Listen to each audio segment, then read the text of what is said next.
ganito kasi mga senaryo noon, gusto ko yung paliwanag. Ang mga senaryo kasi noon, ang naisip ko, yung paglisan mo, hindi ko tulad ng iba na iniisip na ganyan, gusto ko manligaw sa iyo. Iniisip ko kasi noon, ang iniyakan ko noon, palagi kitang namimiss na hindi ko rin may paliwanag kung bakit ba. Basta, siguro, my heart belongs to you. Ganun lang siguro yun. Gusto lang kita nakikita. Kaya wag mong isipin na may iba akong iniisip ganyan. Hindi ako tulad ng iba. Kaya sana munawaan mo na mabuti. Gusto ko iparating yung pagmamahal ko sa pamamagitan ng Panginoon na ang goal ko sa buhay, wala ko ibang goal kundi unahin ng Panginoon, kasi gusto kong hilingin na sana palagi kanya ingatan at ang kabuuan ng iyong pamilya. Sana maging malusog sila at gusto kong maging alipin mo, gusto kong maging butler kasi gusto kitang alagaan, gusto kong masiguro na hindi ka magkakasakit at ang buong mong pamilya, gusto ko yun yun talaga yung totoo, saksi ang Panginoon mismo na yun yung pinangako at hiniling ko sa noon pa man. Inisip ko na lahat ng pinakamabuting bagay para sa iyo at para sa iyong pamilya, kasi patas akong magmahal kung sabi ko kung gaano kita kamahal, ganun ko rin mamahalin yung pamilya mo, pati nga yung magiging jowa mo, yung magiging prinsipe mo, mamahalin ko rin siya, kasi ang pinaka-goal ko lang sa buhay, ang focus ko lang na goal ay maging masaya ka. Kaya masaya ako kung masaya ka sa pinili mo. Kaya hindi ko nag-iisip ng ano pa man. Ang gusto kong maging support sa iyo, yung ganun, yung sa magitan ng Panginoon, yun yung ibig ko sabihin na kaya gusto ko na makausap, gusto kong masabi lahat, kasi naguguluhan na rin ako kasi di ako nakakatulog sa gabi, lalo na sa umaga. Kaya pero hindi naman ikaw ang talaga ang dahilan nun. Ganun lang talaga, kasi totoo akong magmahal doon talaga dadaan yung totoong magmamahal. Pero di ko lang talaga maintindihan yung palagi kitang namimiss sa lahat ng sandali ng aking buhay, sa lahat ng oras.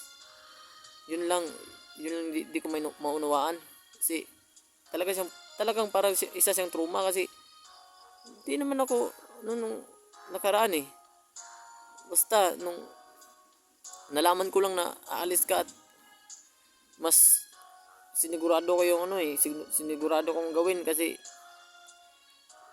nung narinig kitang umiyak, parang nadudurog yung buong puso at pagkatao ko, kasi ang dami kong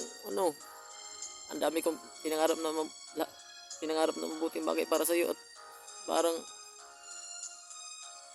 malabo nang matupad, kasi ang bilis ng panahon hindi natin alam kung kailan lang.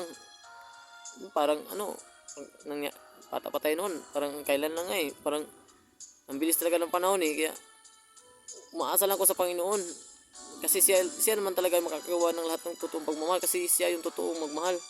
Kasi ang buhay natin ay hindi natin masasabi, baka bukas or ngayon mawala na tayo.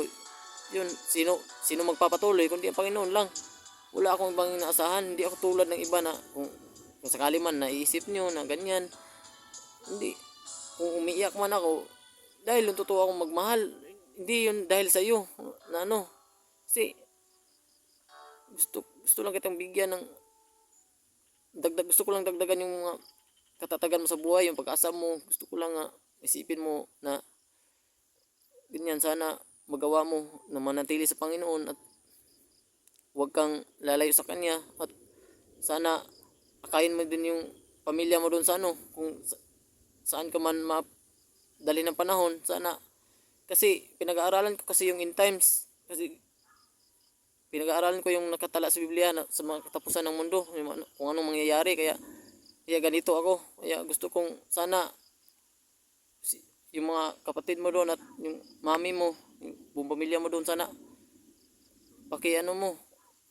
hindi naman sa tinuturuan kita, basta pinag-aaralan ko kasi yung end times natupad na kasi lahat. Kaya nalulungkot ako kasi pangarap kong maging presidente at inilipat kong maging gusto ko nga maging propeta, para palagi kong mahilig sa Panginoon palaging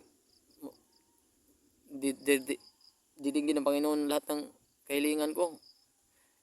Kaya yun, inilipat ko sa pagiging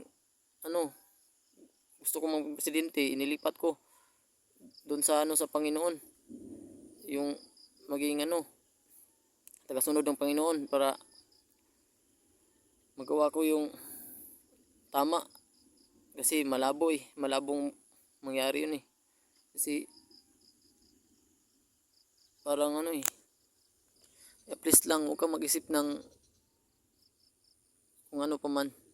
Basta tandaan mo lang palagi na huwag mo akong itulad sa ano, sa iba.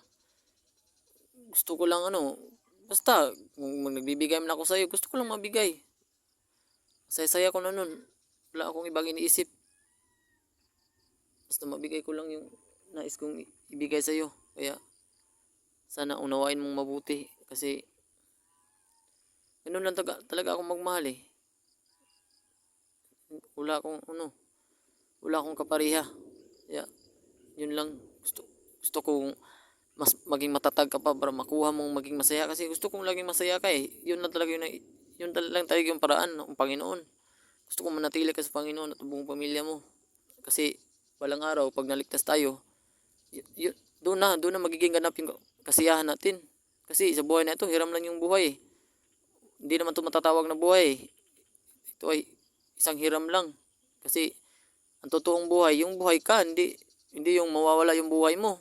Yun yung nais kong maunawaan mo. Sana mas maging matatag ka pa para makuha mo lagi na maging masaya. Yun yung mitiin ko sa buhay. Hindi ko iniisip yung mga ganyang isipan ng mga stupid. Hindi. Kaya nasasaktan ako pag hindi nyo naunawaan eh. Nadudurog yung mga pangarap ko sa buhay. Yung puso ko sobrang ano, sumisikip. Hindi, yun lang. Sana intindihin nyo po mabuti kasi buong araw akong ano eh. Hindi ako umuwi ng bahay. Nandito lang ako sa lugar ng ano, Kawalan. Tulala lang. Umiiyak ako buong araw, buong gabi. At kahit natutulog ako, umiiyak ako kasi hindi ko talaga maunawaan yung ganun eh. Bakit ba? Bakit ba talaga noon pa, namimiss kita eh. Gusto lang kitang nakita. Hindi ko inihiling na maging akin ka. Basta yun lang. No. Ang goal ko sa buhay, basta yun mga sinabi ko. Sana pakiunawan nyo po ng mabuti mga minamahal ko. At yun lang muna kasi ang lakas na po ng ulan. Nandito kasi ako sa labas. Nababasa na ako. At gabi na rin, kailangan ko nang umuwi. So, yun lang po yung nais ko muna iparating. At ang ibang kabanata, baka sa susunod pa. Maraming salamat sa pakikinig at sana pakinggan nyo pong mabuti para maunawaan nyo kasi inulit ko yung iba para ano talaga mag-sink in. So hanggang sa muli mga minamahal ko.